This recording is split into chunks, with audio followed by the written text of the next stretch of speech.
नमस्कार दोस्तों, आज के इस वीडियो में हिंदी साहित्य के इतिहास का पहला जो खंड है उसमें पहला अध्याय आदिकाल को लेकर है।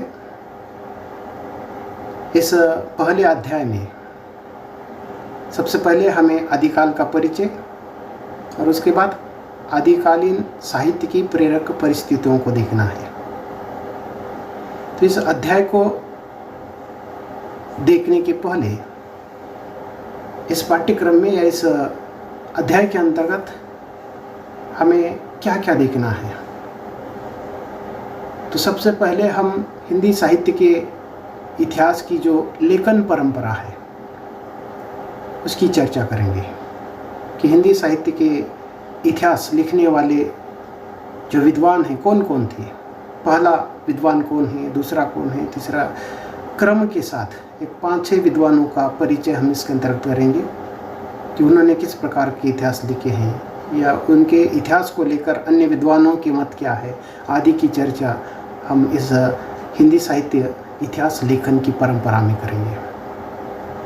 उसके बाद आदिकाल का ही नहीं तो समग्र हिंदी साहित्य का जो इतिहास है उसके काल विभाजन और नामकरण की बात करेंगे, क्योंकि अनेक विद्वानों ने हिंदी साहित्य का इतिहास तो लिखा है, लेकिन किसने किस कालखंड को किस प्रकार से विभाजित किया है, उसका आधार क्या था, काल विभाजन और उसके साथ साथ उस कालखंड को किस प्रकार का नामकरण किया है, तो ये भी इसके अंतर्गत हम देखेंगे। आदिकाल के परिचय के पहले ये दो जो महत्वपूर्ण बातें हैं, हिंदी साहित्य इतिहास लेखन की परंपरा और काल विभाजन और नामकरण, यानी कि समग्र हिंदी साहित्य के इतिहास के संदर्भ में इन दो बातों पर हमें प्रकाश डालना है। उसके बाद पाठ्यक्रम पर आना है, आदिकाल का हम परिचय देखेंगे। उसके बाद जो दूसरा मुद्दा है आदिकालीन साहित्य की प्रेरक परिस्थितियों को देखेंगे।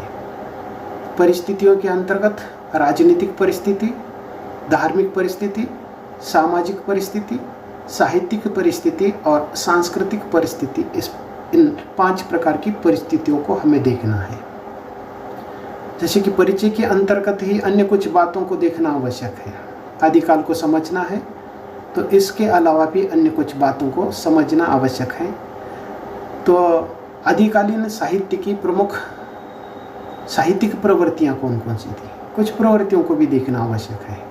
इस कालखंड के अंतर्गत किस प्रकार का साहित्य लेखन हुआ है उसकी चर्चा भी इस पाठ्यक्रम के माध्यम से होनी आवश्यक है। तो इस कालखंड के अंतर्गत साधारणतः का साहित्य हमें देखने को मिलता है, जिसमें सिद्ध साहित्य है, नाथपंथी साहित्य है, जैन साहित्य है और अपभ्रंश साहित्य का प्रभाव, यानी कि अपभ्रंश प्रभावित हिंदी साहित्य है। तो इस प्रकार के 4 प्रकार के साहित्यिक जो प्रवृत्तियां हैं उसकी संक्षिप्त चर्चा हमें इसके अंतर्गत करनी है। और समग्र रूप से जो आदिकाल है, आदिकाल में किस प्रकार का साहित्य लेखन हुआ है, उसकी साहित्यिक जो प्रवृत्तियां हैं उसकी भी चर्चा होनी आवश्यक है। संक्षिप्त मात्रा में हमें उसकी चर्चा करनी है। पाठ्यक्रम के अंतर्गत अगर नहीं भी है तो आदिकाल के परिचय के अंतर्गत इसको समझना आवश्यक हो जाता है। तो आदिकाल को कुछ लोगों ने या कुछ विद्वानों ने उसको वीरगाथा काल कहा है। तो वीरगाथा काल या आदिकालीन साहित्य की जो प्रवृत्तियाँ हैं उसको इसका अंतर्गत देखना है। 10-12 प्रकार की प्रवृत्तियाँ हैं उसको इसके अंतर्गत हमें देखना है। तो सबसे पहली प्रवृत्ति या विशेषता संदिग्ध रचनाओं की है। उसके बाद ऐतिहासिकता का अभाव, तीसरी विशेषता है संकीर्ण राष्ट्रीयता। उसके बाद चौथी विशेषता है वीर और श्रृंगार रस का सम्मिश्रण। 5वीं विशेषता है युद्धों का सजीव वर्णन। 6ठी विशेषता है प्रकृति चित्रण। 7वीं विशेषता है रासो ग्रंथ। 8वीं विशेषता है काव्य रूप। 9वीं विशेषता भाषा। 10वीं विशेषता है जनजीवन से दूर और 11वीं विशेषता गद्य लिखने के संकेत। और अंतिम जो विशेषता है छंदों का विविध मुखी प्रयोग।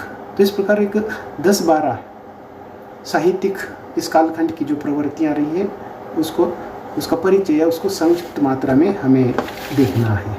तो इस प्रकार सबसे पहले हम हिंदी साहित्य इतिहास लेखन की जो परंपरा है उसको हम देखते हैं।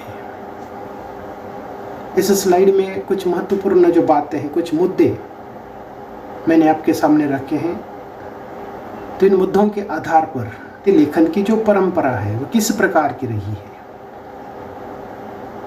पहले हिंदी साहित्य के साहित्यकार कौन हैं और महत्वपूर्ण साहित्यकारों का या इतिहासकारों का उल्लेख हमें परिचय के माध्यम से करना है। तो हिंदी साहित्य के प्रारंभिक काल से लेकर आज तक साहित्य का इतिहास लेखकों के शताधिक नाम गिनाए जा सकते हैं। जैसे कि इसके पहले भी मैंने कहा था कि 100 से भी अधिक हिंदी साहित्य के इतिहास लिखे गए हैं। यानी कितनी बड़ी संख्या विद्वानों की रही है हिंदी साहित्य के लेखन करने वाले। परंतु इन ग्रंथों के अंतर्गत महत्वपूर्ण ग्रंथ कौन से हैं, पहले ग्रंथकार कौन है, पहले इतिहासकार कौन है, अर्थात ये जो परंपरा है हिंदी साहित्य इतिहास लेखन की जो परंपरा है उस परंपरा का आरंभिक महत्वपूर्ण कालखंड रहा है। और इस आरंभिक महत्वपूर्ण परंपरा को हमें संक्षिप्त मात्रा में देखना है। आरंभिक काल में हिंदी साहित्य के इतिहास को शब्दबद्ध करने का प्रश्न अधिक महत्वपूर्ण था। यानी कि इस प्रकार का जो प्रयोग है या इस प्रकार का इतिहास लेखन करने का सबसे पहला जो कार्य है करना बहुत महत्वपूर्ण है। जिस प्रकार से कि हिंदी साहित्य इतिहास लेखन का पहला इतिहास लिखने का जो श्रेय है किसको जाता है या पहले इतिहासकार कौन साबित होते हैं, तो ये प्रश्न बहुत महत्वपूर्ण था। और इस दृष्टि से हिंदी साहित्य के इतिहास लेखन का जो कार्य है विभिन्न कालों में किसी न किसी रूप में अवश्य मिलता है। जैसे कि मैंने कहा कि 19वीं शती से लेकर अर्थात शताधिक संख्या में हिंदी साहित्य के इतिहास लिखे। समय के साथ अलग अलग विद्वानों ने हिंदी साहित्य के इतिहास लिखे हैं। तो इस प्रकार जैसे कि ये जो इतिहास लेखन की जो परंपरा है निरंतर चलती रही है।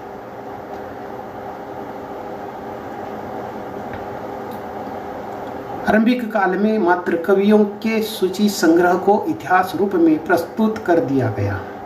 जब हम देखते हैं हिंदी साहित्य इतिहास लेखन की परंपरा का आरंभ किस प्रकार हुआ है। आरंभिक कालखंड में हिंदी साहित्य का इतिहास लिखने वाले जो विद्वान थे या इतिहासकार थे उन्होंने अपने इतिहास में या अपने उस ग्रंथ में केवल कवियों की सूची देने का प्रयास किया है,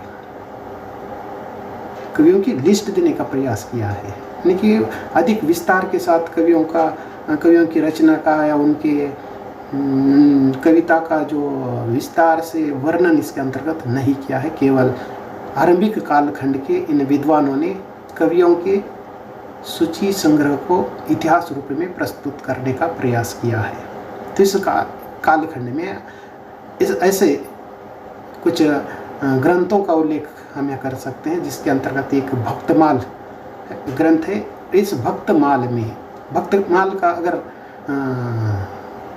विचार किया जाए तो इस ग्रंथ में भक्त कवियों का विवरण मिलता है और उसके साथ साथ ये जो विवरण है और उनका इस प्रकार का विवरण देने का जो उद्देश्य है वो बहुत व्यापक नहीं था। उनका उद्देश्य केवल धार्मिक दृष्टिकोण था या श्रद्धा का जो भाव है, श्रद्धातिरेक की अभिव्यक्ति करना ही उनका उद्देश्य था। यानी कि बहुत व्यापक उद्देश्य नहीं था, एक सीमित सा उद्देश्य था। और इस उद्देश्य को लेकर भक्तमाल जैसे कुछ ग्रंथों में कुछ भक्त कवियों का, बाकी कवियों का नहीं है, भक्त कवियों का ही उल्लेख मिलता है। तो इस दृष्टि से इनको भी हम हिंदी साहित्य के इतिहास के अंतर्गत नहीं रख सकते। परंतु आरंभिक कालखंड में इस प्रकार के प्रयास हो चुके हैं। कुछ कवियों ने केवल कवियों की सूची देने का प्रयास किया है, तो कुछ कवियों ने जैसे कि विशिष्ट कवियों का ही उल्लेख करने का प्रयास किया है। हम जानते हैं कि उस कालखंड में यानी कि आरंभिक जो कालखंड है, मैंने कहा कि हिंदी साहित्य का जो इतिहास है लगभग 1000 ईस्वी सन से प्रारंभ होता है, ये जो कालखंड है। तो उस कालखंड में किसी प्रकार की कोई गद्य रचना नहीं थी। गद्य का उद्भव कब हुआ है, अर्थात 1800 ईस्वी सन के बाद, 19वीं शताब्दी में। 19वीं शताब्दी के पूर्व हर प्रकार का जो साहित्य था वो काव्यमय था। तो उस दृष्टि से साहित्यकार को हम कवि कहते हैं, या उनका अगर कथात्मक भी साहित्य है तो वह काव्यमय था, उसको हम कविताएं कहते हैं। तो इस प्रकार जैसे कि ये जो कवि शब्द का जो प्रयोग है समग्र या उस समय का जो साहित्य लेखन करने वाले जो साहित्यकार थे उनके लिए था। तो इस प्रकार जैसे कि आरंभिक कालखंड में ऐसे कुछ प्रयास निश्चित रूप से हुए हैं, लेकिन उन ग्रंथों को हम हिंदी साहित्य का इतिहास नहीं कह सकते। ये सारी जो बातें थी 19वीं ईस्वी के आसपास की है।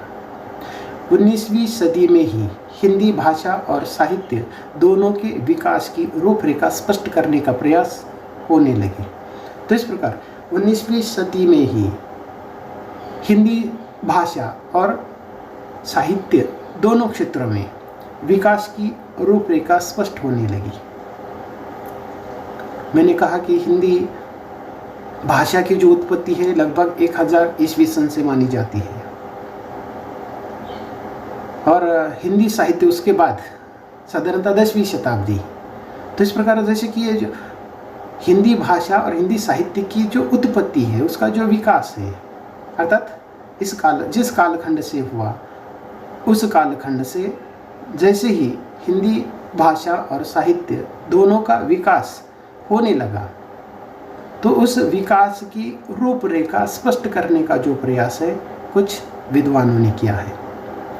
प्रारंभ में इस प्रकार की साहित्यिक जो बातें हैं, अर्थात निबंधों की भाषा में साहित्य का मूल्यांकन किया गया।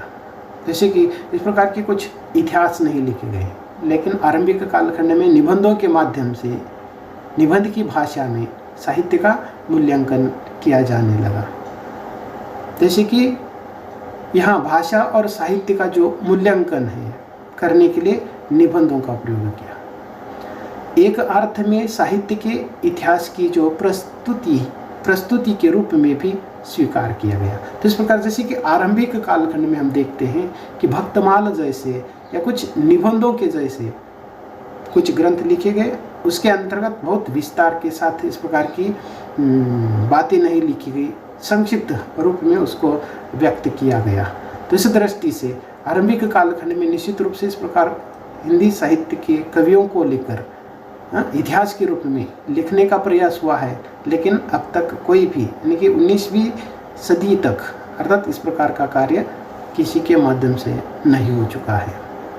उसके बाद यहाँ एक बहुत ही महत्वपूर्ण और आश्चर्य की बात यहाँ सामने आ जाती है। तो कौन सी बात है वो आश्चर्य की? तो हमारे लिए आश्चर्य की बात है कि अब तक की जो जानकारी है, यानी कि हिंदी साहित्य का सबसे पहले इतिहास किसने लिखा, या सबसे पहला हिंदी का इतिहासकार किसको मानना चाहिए, उसको लेकर अर्थात जो जानकारी उपलब्ध होती है उस जानकारी के अनुसार हिंदी साहित्य के इतिहास का सर्वप्रथम लेखक एक विदेशी फ्रेंच विद्वान गारसा दी ताशी को मानते हैं। ये बहुत आश्चर्य की बात है। किस भाषा का साहित्य या किस भाषा का इतिहास लिखा जा रहा है? हिंदी भाषा का। और हिंदी साहित्य का या हिंदी भाषा का जब हम देखते दोनों भी भाषा और साहित्य, तो दोनों का अध्ययन करने वाले सबसे पहले विद्वान विदेशी रहे। ये फ्रेंच विद्वान है गारसा दी ताशी। तो एक फ्रेंच विद्वान हिंदी भाषा के या हिंदी साहित्य के इतिहास का लेखन करता है। जब हम भाषा की बात करते हैं तो भाषा में भी सबसे पहले भाषा के विद्वान के रूप में हम जॉर्ज ग्रियर्सन को मानते हैं, वह भी विदेशी विद्वान है। तो इस प्रकार जैसे कि हमारे लिए आश्चर्य की बात है कि भाषा और साहित्य का लेखन करने का सबसे पहला जो प्रयास है एक विदेशी विद्वान करते हैं। तो इस प्रकार हिंदी साहित्य के इतिहास को लेकर पहला इतिहास किसका है, तो उसको लेकर आश्चर्य की बात ये हो जाती है कि एक विदेशी फ्रेंच विद्वान जिसका नाम गारसा दी ताशी है, उनके द्वारा लिखा गया हिंदी साहित्य का इतिहास। गारसा दी ताशी का जो ग्रंथ है इस्तवार दिलाल लिटरेचुर हिंदुस्तानी है। अर्थात ये फ्रेंच भाषा में लिखा है, फ्रेंच विद्वान है और उन्होंने हिंदी साहित्य का जो पहला इतिहास है लिखने का प्रयास किया है।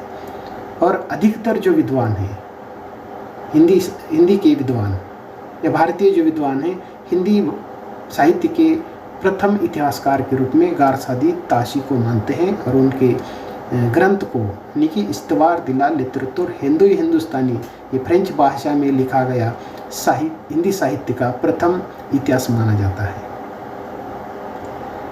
तो इस बात को लेकर अनेक विद्वानों में अनेक प्रकार के विचार हैं।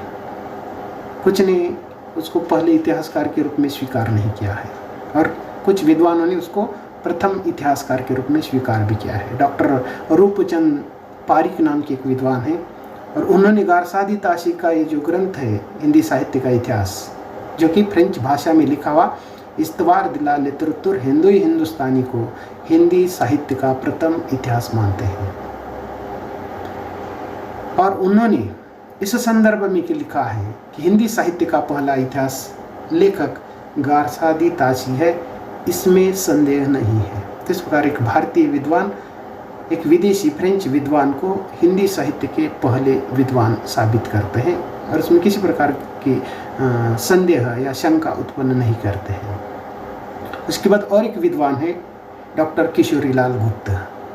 उनका कहना है कि गारसादी ताशी ने अपने ग्रंथ को, देखिए उनका जो ग्रंथ है हिंदी और हिंदुस्तानी साहित्य का इतिहास कहा है।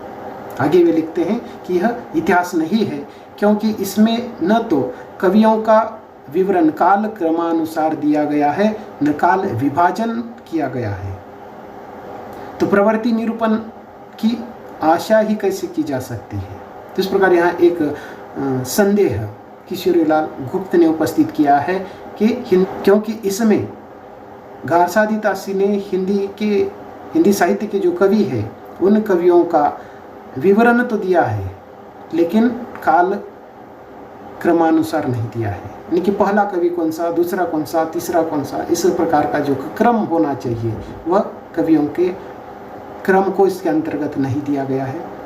दूसरी महत्वपूर्ण बात किशोरीलाल गुप्त ने इस प्रकार का संदेह उत्पन्न किया है कि इस ग्रंथ में न तो काल विभाजन किया गया है न किसी प्रकार का उसमें नामकरण दिया गया है।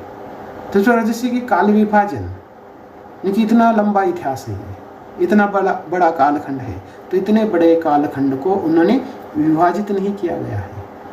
तो इस प्रकार का प्रश्न उपस्थित करते हैं और उन्होंने आगे ये बात कही है कि प्रवृत्ति निरूपण की आशा हम कैसे कर सकते हैं कि ये हिंदी साहित्य का पहला इतिहास हो सकता है। तो इस प्रकार जैसे कि ये बात आश्चर्य की है और निश्चित तौर से हम ये कह सकते हैं कि गारसादी ताशी जैसे फ्रेंच विद्वान ने हिंदी साहित्य के इतिहास को लिखा है। उस पर अलग अलग मत हो सकते हैं, पहले इतिहासकार निश्चित रूप से हैं। ठीक ये बात हो सकती है कि उन्होंने उतने व्यवस्थित ढंग से या काल विभाजन, नामकरण या कवियों का काल क्रमानुसार वर्णन, ये सारी बातें उसमें नहीं हो सकती हैं, लेकिन हिंदी साहित्य के इतिहास को लिखने का पहला जो प्रयास है अर्थात एक फ्रेंच विद्वान गारसादी ताशी कर रहा है। उसके बाद गारसादी ताशी को हिंदी साहित्य का प्रथम इतिहासकार और शिवसिंह सरोज को द्वितीय इतिहास मानने वालों की संख्या अल्प नहीं है, यानी कि कम नहीं है। बहुत सारे हिंदी साहित्यकारों ने, बहुत सारे भारतीय साहित्यकारों ने ये बात स्वीकार की है कि हिंदी का जो प्रथम इतिहासकार है वो गारसादी ताशी है। ठीक है, उनका इतिहास उतना स्पष्ट, सरल या विस्तृत नहीं होगा, लेकिन वो पहले इतिहासकार हैं। इस बात को बहुत सारे भारतीय विद्वानों ने स्वीकार किया है। उसके बाद दूसरा एक नाम आता है शिवसिंह सरोज, ये दूसरा इतिहास है। शिवसिंह सिंगर नाम के भारतीय विद्वान हैं और उन्होंने गारसादी ताशी के बाद दूसरा प्रयास किया है हिंदी के साहित्य का इतिहास लेखन करने का, और उनके ग्रंथ का नाम शिवसिंह सरोज है। तो इस प्रकार शिवसिंह सरोज को द्वितीय इतिहास मानने वालों की संख्या अल्प नहीं है। यानी कि पहले इतिहासकार के रूप में गारसादी ताशी को मानते हैं और पहला इतिहास शिवसिंह सरोज को मानते हैं।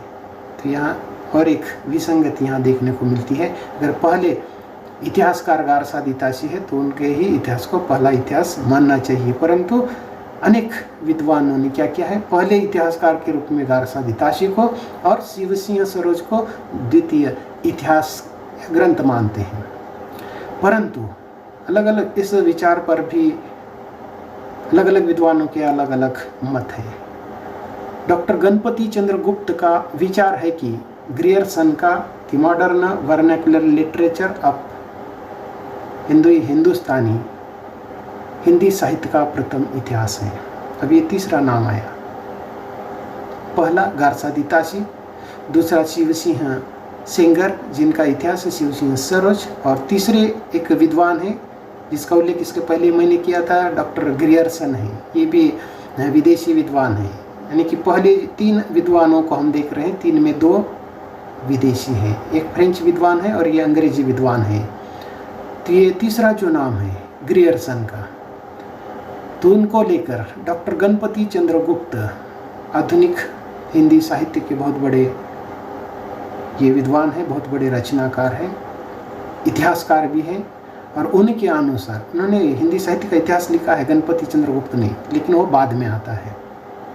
तो गणपति चंद्र गुप्त का विचार है कि या उनके अनुसार डॉक्टर ग्रियर्सन का जो ग्रंथ है, हिंदी साहित्य का जो इतिहास है, जो अंग्रेजी में उन्होंने लिखा है the modern vernacular literature of Hindustan, ये हिंदी का पहला इतिहास मानते हैं।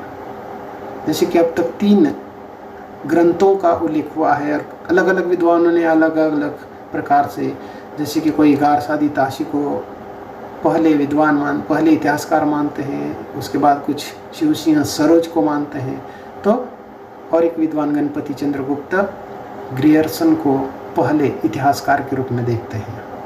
उसके बाद डॉक्टर राम कुमार वर्मा का जो विचार है, उन्होंने क्या कहा है, डॉक्टर राम कुमार वर्मा ने इसके विपरीत अनुसंधानात्मक प्रवृत्ति की दृष्टि से गारसादी ताशी के प्रयास को अधिक महत्वपूर्ण निरूपित किया है। इस प्रकार 3 प्रकार के जो हिंदी साहित्य की जो इतिहास है, आरंभिक कालखंड के लिखे हुए ये जो ग्रंथ हैं, तीनों को लेकर अर्थात सबसे महत्वपूर्ण कौन सा है, गारसादी ताशी का है, शिवसिंह सेंगर का है या फिर ग्रियर्सन का है। तो इन तीनों में से एक को महत्व देते हुए, महत्वपूर्ण मानते हुए डॉक्टर राम कुमार वर्मा ने ये बात कही है कि अनुसंधानात्मक प्रवृत्ति की दृष्टि से, अनुसंधान, संशोधन, शोध के दृष्टि से गारसादी ताशी का जो प्रयास है अन्य 2 की अपेक्षा महत्वपूर्ण रहा है, क्योंकि ये आरंभिक कालखंड में उन्होंने लिखा है। अगर किसी ने आरंभिक कालखंड में लिखा है और उसके बाद अगर दूसरे स्थान पर लिखने वाले कोई विद्वान है, तो निश्चित रूप से उन्होंने पहले लिखे हुए जो ग्रंथ है उसका आधार लिया होगा। तो इस प्रकार राम कुमार वर्मा भी हिंदी साहित्य के आधुनिक युग के बहुत बड़े विद्वान हैं। उन्होंने भी हिंदी साहित्य का इतिहास लिखा है। पाश्चात्य और भारतीय विद्वानों ने हिंदी साहित्य के इतिहास लेखन के आरंभिक काल में प्रशंसनीय भूमिका निभाई है। जैसे कि अब तक हमने 3 विद्वानों को देखा है जो हिंदी साहित्य के इतिहासकार रहे हैं या जिन्होंने हिंदी साहित्य के इतिहास को लिखने का आरंभिक कालखंड में प्रयास किया है। तो इस प्रकार की साधन सामग्री को जुटाना अलग अलग आधारों पर, कि हिंदी साहित्य का इतना बड़ा कालखंड है, इतनी एक व्यापक भाषा है, उनको इकट्ठा करने का, इतिहास के माध्यम से उसको व्यक्त करने का एक महत्वपूर्ण क्लिष्ट ऐसा जो कार्य है आरंभिक कालखंड में इन विद्वानों ने किया है। तो उन्होंने हिंदी साहित्य बहुत व्यापक दृष्टि से हमें यहाँ नहीं देखना है, केवल आरंभिक कालखंड के हिंदी साहित्य के इतिहासकारों में कौन कौन है परिचय मात्र हमें देखना है। तो उनके विभिन्न प्रकार के आधार हैं, अलग अलग प्रकार के साधन सामग्री के माध्यम से उन्होंने इस प्रकार के इतिहास का लेखन किया है। तो इस प्रकार ये जो आरंभिक कालखंड के 3 विद्वानों को हम देख रहे हैं, जिनमें गारसादी ताशी एक है, दूसरे विद्वान शिवसिंह सेंगर है और तीसरे ग्रियर्सन है। तो इन 3 विद्वान में 2 पाश्चात्य हैं और 1 भारतीय है। तो इस प्रकार आरंभिक कालखंड के ये जो पाश्चात्य और भारतीय विद्वान हैं, उन्होंने हिंदी साहित्य के इतिहास लेखन के आरंभिक काल में प्रशंसनीय भूमिका निभाई। अर्थात उनका जो कार्य है असाधारण कार्य नहीं, बहुत महत्वपूर्ण कार्य है। आरंभिक कालखंड में इतना बड़ा ग्रंथ लिखने का, इतने बड़े कवियों को इकट्ठा करने का, उनकी कविता को पढ़ने का, उसके अंतर्गत जो बातें हैं या उसका विस्तृत रूप में चर्चा करने का जो काम है आसान नहीं है। तो इस दृष्टि से आरंभिक कालखंड में लिखे हुए इतिहास के ये जो इतिहासकार हैं, अर्थात उनका काम प्रशंसनीय है। शिवसिंह सरोज साहित्य इतिहास लेखन के अनन्य सूत्र हैं। तो इस प्रकार जैसे कि यहाँ कालक्रम के अनुसार पहले गारसादितासी है, तो उनका जो इतिहास है उसको पढ़ने के बाद जब हम दूसरा ग्रंथ पढ़ते हैं तो निश्चित रूप से उससे थोड़ा सा भिन्न ये दूसरे विद्वान का ग्रंथ होगा। लेकिन हर कोई साहित्यकार अन्य साहित्यकार से एक अलग प्रकार का लेखन, एक नया रूप देने का, एक नया प्रयास करने का, कुछ नई बातें उसमें देने का प्रयास करता है। तो शिवसिंह सरोज ने भी वही किया है। गारसादितासी के इतिहास से थोड़ा सा भिन्न उनका प्रयास रहा है। तो इस दृष्टि से जैसे कि यहाँ भारतीय विद्वान शिवसिंह सरोज का भी आरंभिक कालखंड का ये जो कार्य है अनन्य रहा है। हिंदी के वे पहले विद्वान हैं जिन्होंने हिंदी साहित्य की परंपरा के सातत्य पर समदृष्टि डाली है। तो इस प्रकार जैसे कि हिंदी साहित्य की जो परंपरा है उसमें जो सातत्य है, निरंतरता, अर्थात उसकी ओर उन्होंने अधिक ध्यान दिया है। जैसे कि एक के बाद दूसरे कवि को, दूसरे के बाद तीसरे क्रम के अनुसार उसको उसके अंतर्गत व्यक्त करने का उनका प्रयास रहा है। शिवसिंह सरोज के बाद मिश्र बंधुओं ने, उसके बाद चौथा नाम आता है मिश्र बंधुओं का। उसमें तीन बंधु हैं, उनकी चर्चा आगे हमें करनी है। तो इन 3 बंधुओं ने मिलकर एक हिंदी साहित्य का इतिहास लिखा है जिसका नाम मिश्र बंधु विनोद है। ये जो मिश्र बंधु विनोद है तो उसके अंतर्गत उन्होंने अर्थात मिश्र बंधुओं ने साहित्यिक इतिहास तथा राजनीतिक परिस्थितियों के पारस्परिक संबंधों का दर्शन कराया है। इस प्रकार जैसे कि ये जो मिश्र बंधु है, मिश्र बंधुओं ने इनके पूर्व के जो 3 विद्वान हैं उससे थोड़ा सा अलग हटकर हिंदी साहित्य के अंतर्गत राजनीतिक परिस्थितियों का और उससे संबंधित राजनीतिक परिस्थिति का प्रभाव, राजनीतिक परिस्थिति किस प्रकार थी और उस परिस्थिति का प्रभाव साहित्यकार या साहित्यकारों पर किस प्रकार पड़ा है उसका संबंध दर्शाने का प्रयास किया है। तो इस बात को लेकर डॉक्टर सुमन राजे के अनुसार वे इस प्रकार की बात करते हैं कि काल विभाजन की दृष्टि से भी मिश्र बंधु विनोद प्रगति की दिशा में बढ़ता दिखाई देता है। जैसे कि हिंदी साहित्य लेखन की जो परंपरा है, इस परंपरा में ये चौथा नाम है मिश्र बंधुओं का। तो इन 4 विद्वानों के अंतर्गत या 4 इतिहासकारों में या 4 इतिहास ग्रंथों में अर्थात मिश्र बंधुओं का जो ग्रंथ मिश्र बंधु विनोद है वह प्रगति की दिशा में दिखता है। यानी कि पहले से दूसरा अच्छा है। अच्छा कहने के बजाय थोड़ा सा विस्तृत है, थोड़ा सा अलग है। उसमें काल विभाजन, नामकरण, अनेक साहित्यिक जो बातें होती है उसमें धीरे धीरे व्यक्त करने का प्रयास यहाँ दिखाई देता है। तो इस दृष्टि से जो चौथा जो प्रयास मिश्र बंधुओं का रहा है वह प्रगति की दिशा में बढ़ता हुआ दिखाई देता है। मिश्र बंधुओं के बाद अगला जो नाम आता है वह आचार्य रामचंद्र शुक्ल का है। ये 5वां नाम है और इन्होंने 5वें स्थान पर हिंदी साहित्य का इतिहास लिखा है। और आचार्य रामचंद्र शुक्ल के हिंदी साहित्य का जो इतिहास है वह अधिकतर विद्वानों की दृष्टि से महत्वपूर्ण है। लेकिन अब तक का हिंदी साहित्य का जो इतिहास है उसमें सबसे अधिक व्यवस्थित इतिहास लिखने का जो प्रयास है आचार्य रामचंद्र शुक्ल का रहा है।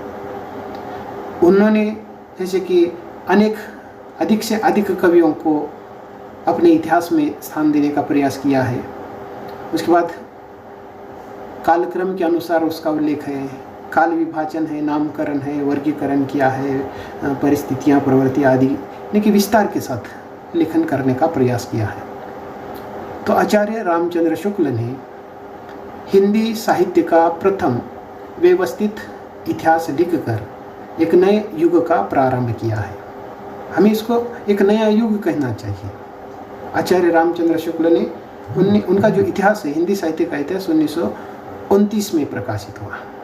अर्थात 1929 के पूर्व हमने 4 प्रकार के इतिहास, हिंदी साहित्य के इतिहास ग्रंथों को देखा है, जिसके अंतर्गत गारसादिताशी, शिवसिंह सेंगर, उसके बाद क्रियर्सन और मिश्र बंधुओं का मिश्र बंधु विनोद, ये 4 ग्रंथ हो गए। और ये 5वां जो ग्रंथ है वह आचार्य रामचंद्र शुक्ल ने लिखा है, हिंदी साहित्य का इतिहास। और इस परंपरा के अंतर्गत ये जो 5वां जो स्थान है आचार्य रामचंद्र शुक्ल के हिंदी साहित्य इतिहास का, उसको अनेक विद्वानों ने प्रथम हिंदी साहित्य का प्रथम व्यवस्थित इतिहास माना है। देखिए, व्यवस्थित ढंग से उन्होंने इस ग्रंथ का लेखन किया है और इस प्रकार एक नए युग का जो आरंभ है इन्होंने किया है। इन्होंने अपने इस ग्रंथ में, इनके ग्रंथ का उल्लेख क्या है, इसको हम व्यवस्थित इतिहास क्यों कह रहे हैं, तो उन्होंने बहुत विस्तार के साथ लेखन किया है। उन्होंने लोक मंगल व लोक धर्म की कसौटी पर कवियों और कवि कर्म की परख की और लोक चेतना की दृष्टि से उनके साहित्यिक अवदान की समीक्षा की है। अर्थात यहाँ कई प्रकार की बातें जो इनके पूर्व के इतिहासकारों में हमें देखने को नहीं मिलती है। यहाँ उन्होंने लोक मंगल की और लोक धर्म की कसौटी पर उतरकर उन्होंने अपने कवियों का और उनके कवि कर्म को परखने का काम किया है। यानी कि कवि और कवि कर्म को न्याय देने का जो काम है आचार्य रामचंद्र शुक्ल ने अपने इस हिंदी साहित्य के इतिहास में किया है। इस दृष्टि से अधिकतर जो भारतीय या हिंदी साहित्य के जो विद्वान हैं आचार्य रामचंद्र शुक्ल के इस प्रथम हिंदी साहित्य के इतिहास को प्रथम इतिहास, एक व्यवस्थित इतिहास के रूप में देखते हैं या मानते हैं। यहीं से काल विभाजन और साहित्य इतिहास के नामकरण की सुदृढ़ परंपरा का आरंभ हुआ है। इसके पूर्व के जो 4 विद्वानों को हमने देखा है, उन्होंने हिंदी साहित्य का काल विभाजन और हिंदी साहित्य के इस काल विभाजन को जो नामकरण किया गया, इस प्रकार का एक व्यवस्थित काल विभाजन और नामकरण इसके पहले नहीं हुआ था या नहीं किया गया था, परंतु आचार्य रामचंद्र शुक्ल ने अपने इतिहास में ये जो लंबा इतिहास है, उस लंबे इतिहास को कई दृष्टियों से देखकर, अर्थात उन्होंने क्या किया है, कालखंड का विभाजन किया है और उस विभाजित कालखंड को नामकरण भी दिया है। उन्होंने किस आधार पर ये नामकरण किया है, अर्थात कालखंड के आधार पर भी नामकरण किया है और साहित्यिक विशेषताओं के आधार पर भी नामकरण किया है। अर्थात अलग अलग आधारों पर कवियों ने या इतिहासकारों ने अलग अलग कालखंड का अलग अलग नामकरण किया गया है, परंतु एक सही दिशा में एक महत्वपूर्ण जो कार्य है आचार्य रामचंद्र शुक्ल ने किया है। काल विभाजन और साहित्य का जो इतिहास है उसका नामकरण करने की सुदृढ़ जो परंपरा है उसका आरंभ आचार्य रामचंद्र शुक्ल से होती है।